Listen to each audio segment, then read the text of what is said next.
Panorama. Kokia dar tau panorama? Paranormara. Radistų paranormara. Va tai taip, va. Ir kitaip. Sveiki gyvi. Su jumis vis dar gyvas po naujųjų metų žurnalistas Jonas Nainys tiesiogiai iš ZIP FM studijos.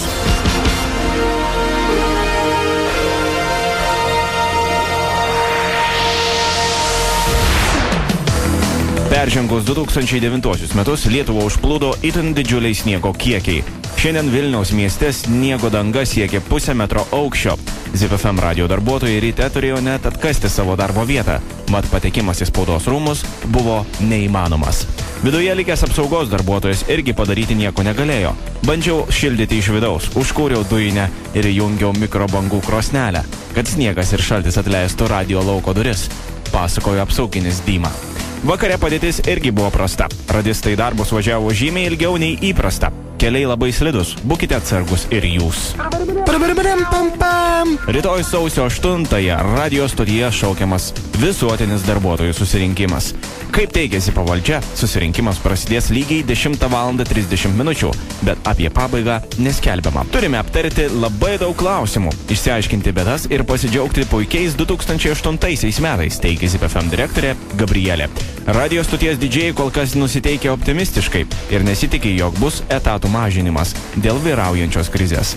Manau, susėsim, išgersim šampės ir juoksimės kaip visada, teigia Rolandas. Apie pasikeitimus ir naujai priimtus projektus ZIP FM teritorijoje sužinosite artimiausiuose žiniuose.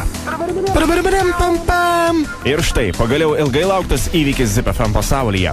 Naujai gali į radio stotį pažvelgti žmonės, besinaudojantis internetu, kadangi ZIP FM iš pagrindų atkūrė savo svetainę. Dabar ji dar spalvingesnė, dar linksmesnė ir dar patrauklesnė. Nors visi apsimeta, kad puikiai viską supranta, bet yra puikiai matyti, kad daugelis ZIP FM darbuotojų ir šiaip prašalaičių ničnieko nesupranta svetainėje. Kryviai ir burtininkės numato puikią ateitį puslapiui.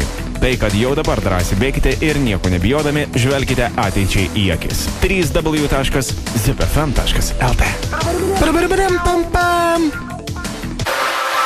Panorama. Kokia dar tau panorama? Paranormara. Radistų paranormara. Va tai taip, va. Ir kitaip.